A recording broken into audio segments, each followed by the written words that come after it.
오늘 말씀의 제목은 은혜를 참으로 누리는 삶입니다. 은혜를 참으로 누리는 삶. 교회를 향한 불의 십자가라고 하는 별명을 가진 성경이 있습니다. 바로 오늘 우리가 읽은 바로 유다서입니다.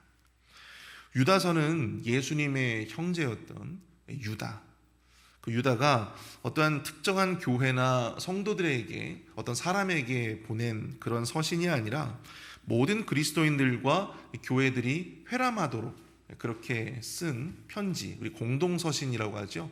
히브리서와 같은 공동서신에 속하는 그런 책이라고 합니다.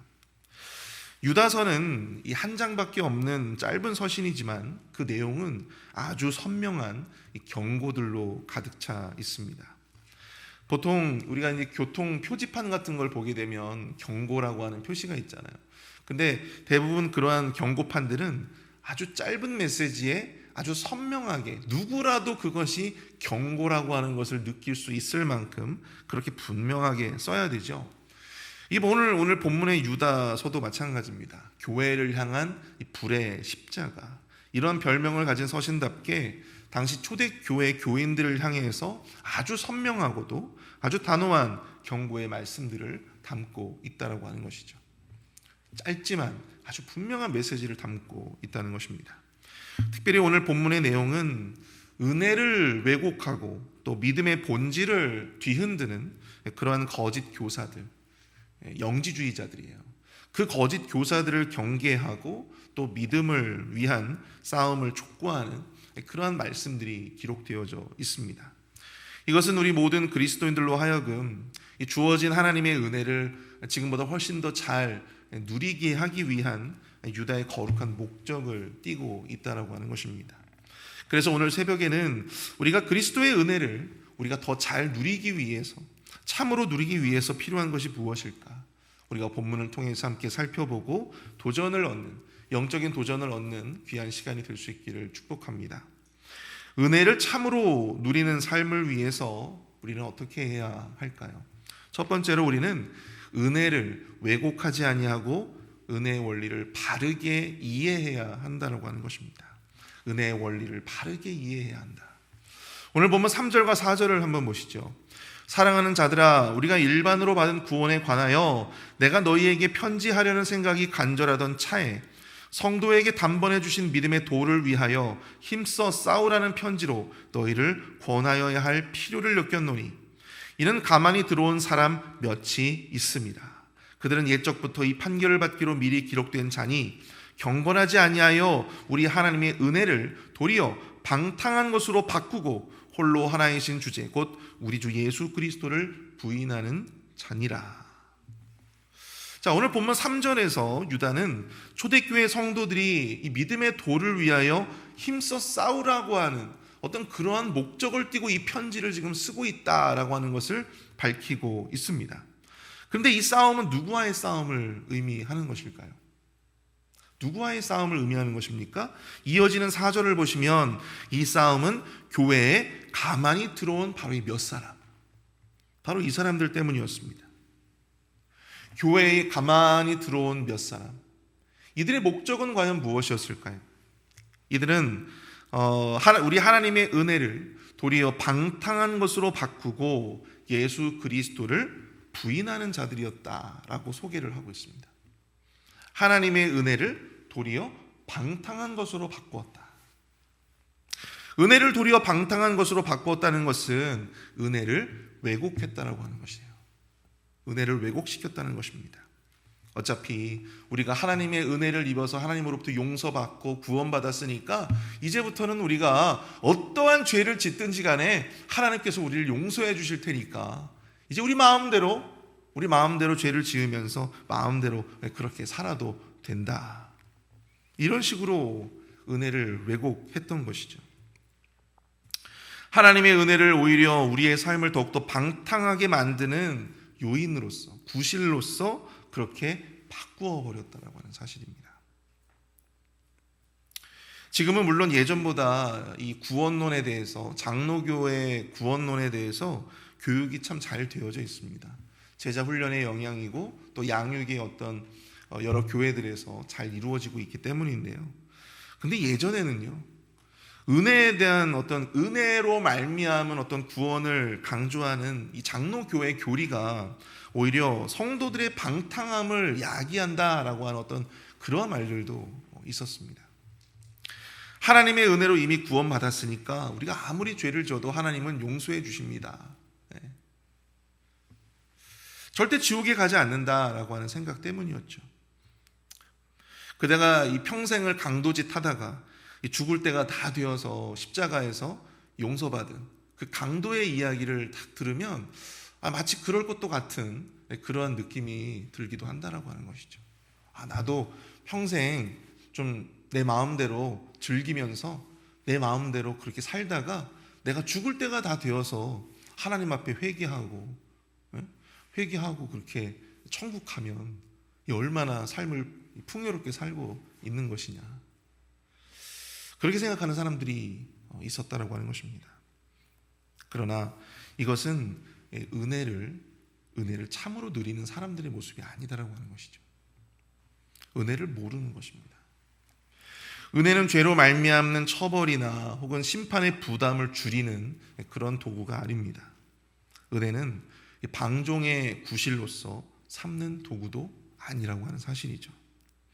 실제로 당시의 영지주의자들은요, 구원이 하나님의 은혜로 받는 것이기에 마음대로 죄를 지어도 된다라고 주장을 하였습니다.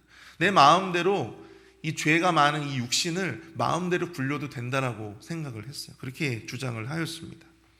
그런데 이것은 은혜를 몰라도 한참 모르는 것이죠. 유다는 은혜를 입은 자라 해도 죄를 지으면, 믿음이 없으면 심판을 받았던 성경의 예들을 소개하고 있는데요, 5절, 6절, 7절입니다. 너희가 본래 모든 사실을 알고 있으나 내가 너희로 다시 생각나게 하고자 하노라. 주께서 백성을 애굽에서 구원하여 내시고 후에 믿지 아니하는 자들을 벌하셨으며 또 자기 지위를 지키지 아니하고 자기 처소를 떠난 천사들을 큰 날의 심판까지 영원한 결박으로 흑암에 가두셨으며 소돔과 고모라와 그 이웃 도시들도 그들과 같은 행동으로 음란하며 다른 육체를 따라가다가 영원한 불의 형벌을 받음으로 거울이 되었느니라. 가장 먼저 여러분 소개하고 있는 사람들이 바로 이스라엘 백성들이에요. 자신들을 폭정하던 애굽으로부터 자유케 되어지는 하나님의 큰 은혜를 받았죠. 하나님의 큰 은혜를 경험하게 되었습니다. 그런데 그러한 은혜를 경험한 이후에도 하나님을 믿지 아니하고 끊임없이 하나님을 대적하고 모세를 대적하고 또 죄를 지었던 사람들 어떻게 되었습니까? 그 광야에서 다 죽게 되었어요. 천사들도 마찬가지죠. 자신의 지위를 지키지 아니하고 자기 처소를 떠났던 그러한 천사들은 하나님의 큰 심판과 영원한 결박을 피할 수가 없었다라고 하는 것입니다. 아무리 천사라고 할지라도 여러분 이 죄를 피할 수는 없었다라고 하는 거예요. 소돔과 고모라의 예도 마찬가지죠. 소돔과 고모라도 여러분들 하나님께서 정말로 많이 참아주셨잖아요. 소돔과 고모라의 그 죄가 관영하게 되기까지, 가득 차게 되기까지 여러분 하나님이 얼마나 그 땅을 참아주시고 인내하셨습니까? 그러나 그들의 그 음란의 죄를 통해서 그 땅은 결국 영원한 불의 형벌을 받게 되었다라고 하는 것입니다. 아무리 하나님 앞에 우리가 큰 은혜를 누리고 하나님의 어떤 은혜를 입은 자들이라 할지라도 여러분 은혜를 왜곡하고 오용하는 것은 우리로 하여금 은혜를 온전히 누리지 못하게 만든다라고 하는 사실을 우리는 기억해야 합니다. 결국 그것이 죄에 대한 어떤 면죄부를 우리에게 주는 것은 아니다라고 하는 사실이죠. 결국은 그 은혜를 하나님께서 거두어 가시게 되는 것입니다. 예전에 제가 주일학교 사역을 할 때 예전에도 한번 말씀드린 적이 있는데요. 제가 모시던 이 담임 목사님께서 연세도 많으시지만 되게 보수적인 분이셨어요. 그래서 주일날 아이들에게 이런 간식 같은 걸 주는 것을 절대로 허용을 하지 않으셨습니다. 들키면 아주 그냥 큰일이 나는 거예요. 주일에 아이들에게 간식을 주는 것을 이제 허용하지 않으시니까 이제 여러 교육자들과 이제 선생님들 또 교육부 장로님이 담임 목사님을 막 설득하셨어요. 요즘에 그래도 주일날 아이들에게 그래도 뭐라도 좀 쥐어줘야 그래야지 아이들이 좀 교회에 나올 수가 있다고. 근데 이 목사님께서 마지못해서 그 청을 받아들여 주셨어요. 그래서 이제 주일날 작은아마 아이들에게 이제 간식을 나눠주게 되었죠. 그런데 어느 날 한 아이가 저한테 와서 이런 이야기를 하는 거예요. 뜬금없이 목사님, 왜 교회는 맨날 이렇게 싸구려 과자만 주냐고. 왜 맨날 다른 교회들처럼 이 곽대기에 들어가 있는 아주 고급스러운 그런 과자가 아니라 왜 맨날 이런 봉지 과자를 저희한테 주냐고 저한테 막 따지는 거예요. 그래서 제가 그 과자를 뺏어버렸어요. 그리고 다시는 간식을 주지 않았습니다. 사랑하는 성도 여러분, 은혜를 모르고 은혜를 왜곡하는 사람들의 모습이 바로 이 아이와 같다라고 하는 사실을 여러분들 기억하시기 바랍니다. 결국 여러분들 그 은혜를 뺏기게 되어 있어요. 빼앗기게 되어 있습니다. 호의가 계속되면 여러분들 그것이 권리인 줄 안다고 그러잖아요. 호의가 계속되면 그것이 당연한 것으로 생각되는 거예요. 당연한 것처럼. 어른들도 마찬가지예요. 여러분들 은혜는요, 공짜가 아닙니다. 은혜는 우리를 향하신 하나님의 사랑이고 믿음이고 신뢰의 선물이에요. 그런데 이러한 은혜를 왜곡해서 하나님의 이러한 사랑을, 하나님이 우리를 향한 이러한 신뢰를, 하나님이 우리를 향한 이런 배려를 오용해서 오히려 죄를 짓는 명분으로 삼고자 한다라고 하는 것은 하나님의 이런 호의와 사랑과 신뢰를 무시하고 하나님을 대적하는 그러한 행위인 것입니다. 여러분, 이렇게 되면요, 우리에게 베풀어 주셨던 그 하나님의 은혜가 결국 아무런 의미가 없게 되어버리게 되는 것이죠. 더 이상 하나님의 은혜를 우리가 참으로 누릴 수 없게 되는 것입니다. 사랑하는 성도 여러분, 은혜를 참으로 누리기 위해서 우리는 더 이상 은혜를 왜곡하지 아니하고 하나님이 베풀어 주신 은혜 뒤에 숨겨진 우리를 향하신 하나님의 정말로 하여와 같은 그런 사랑, 신뢰, 배려, 이것을 깨달아야 될 줄로 믿습니다. 그리고 그 은혜에 합당한 거룩한 삶의 실천을 우리가 감당해야 할 줄로 믿습니다. 하나님의 그러한 마음을 우리가 왜곡하여서 우리가 그것을 이용하고자 하는, 나의 이기적인 목적으로 인해서 그것을 이용하고자 하는 여러분 그러한 삶의 모습을 우리가 거두고 하나님을 향한 사랑과 신뢰의 삶으로 나아갈 수 있는 그러한 삶을 우리 모두가 살게 되시기를 간절히 축복합니다. 그렇게 될 때 진정으로 우리가 받은 이 하나님의 은혜를 우리가 참으로 누릴 수 있게 되는 것이죠. 은혜를 참으로 누리는 삶을 위해 두 번째로요, 우리는 믿음의 도를 위한 거룩한 싸움을 싸워 나아가야 한다라고 하는 것입니다. 믿음의 도를 위한 거룩한 싸움을 싸워 나아가야 한다. 여러분, 본문 3절에서 우리는 유다는 성도들에게 이렇게 말씀하고 있어요. 믿음의 도를 위하여 힘써 싸우라. 믿음의 도를 위하여 힘써 싸우라. 유다가 편지를 쓴 이유는요, 성도들에게 이 싸움을 독려하기 위해서입니다. 그러나 이 싸움은 어떤 싸움입니까? 육적인 싸움이 아니에요. 믿음의 도를 지키기 위한 영적인 분별의 싸움입니다. 중요한 거예요. 지키기 위한 싸움이라는 거예요. 지키기 위한 싸움. 무엇을요? 믿음의 도를. 이미 우리가 가지고 있는 건강한 말씀에 기반한 이 믿음의 도를 지키기 위한 싸움을 싸워야 한다라고 하는 것입니다. 오늘 보면 8절부터 16절까지 내용을 보시면 유다가 이 소개하는 거짓 교사들의 실상에 대해서 이렇게 나오고 있는데요. 이들은 꿈꾸는 자들로서 권위를 업신여기고 영광을 비방하는 자들이었습니다. 또 이들은 가인의 길로 행하며 삭슬 위에서 발람처럼 어그러진 길로 행하며 신앙을 자신의 이익의 수단으로 삼는 자들이었어요. 뿐만 아니라 고라처럼 패역하고 하나님이 세운 질서에 도전하다가 멸망을 받을 그러한 자들이었습니다. 겉으로는 교회 안에서 함께 신앙생활하면서 함께 먹고 또 함께 이 공동체 생활을 하지만 결국은 뭐예요? 자기 몸만 기르는 목자이고 바람에 불려가는 물 없는 구름, 또 열매 없는 가을나무, 바다의 거친 물결, 캄캄한 흑암 속에서 유리하는 별들과 같이 결국에는 사라질 결국에는 없어질 그러한 자들이라고 하는 것입니다.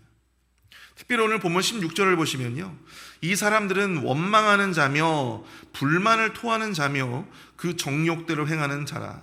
그 입으로 자랑하는 말을 하며 이익을 위하여 아첨하느니라. 이렇게 이야기를 하고 있습니다. 여러분 우리가 은혜를 오용하는 자, 은혜를 왜곡시키는 자들, 이러한 자들은요, 다 무엇으로 죄를 짓냐면 이 말로써 죄를 짓는 자들이에요. 대부분 이들이 말이 많죠.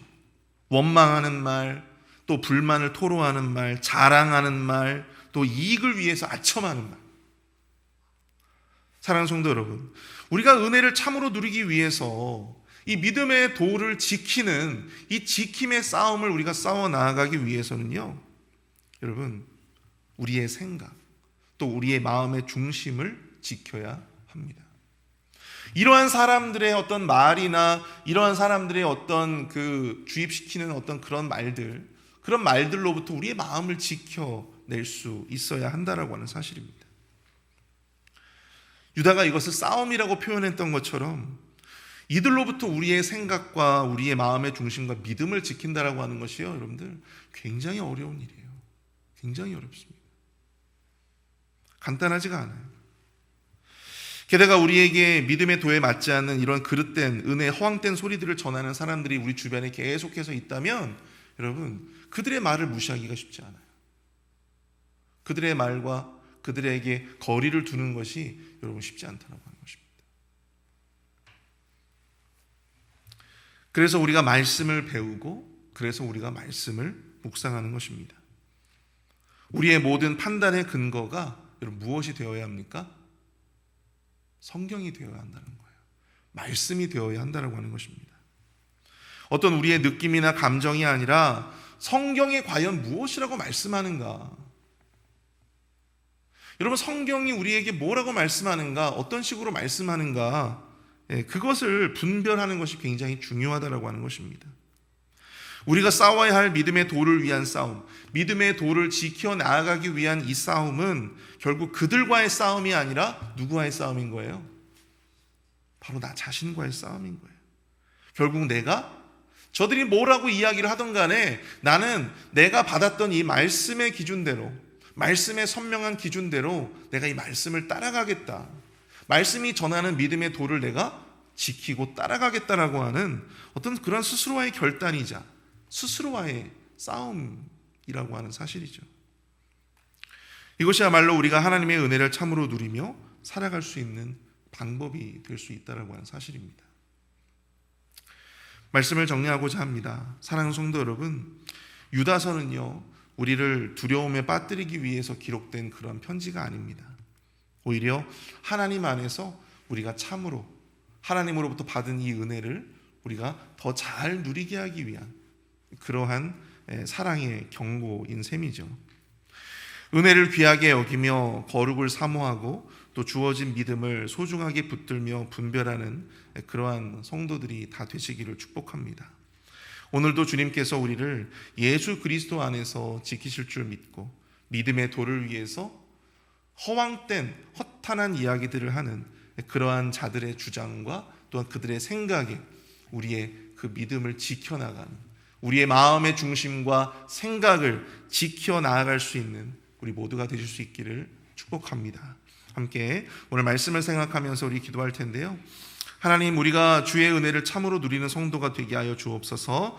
은혜를 왜곡하고 이용하는 삶이 아니라 은혜를 온전히 이해하고 은혜 아래서 삶의 거룩을 실천하는 그러한 삶이 되게 하여 주옵소서. 또한 은혜를 왜곡하는 자들이 말하는 허황된 이야기들에 우리의 마음을 빼앗기지 않게 하여 주시고 또 믿음을 굳건히 지킬 수 있는 영적 분별의 싸움을 오늘도 치열하게 싸워 나갈 수 있는 우리가 되게 하여 달라고 이 시간 함께 기도하며 나아가도록 하겠습니다. 함께 기도하겠습니다.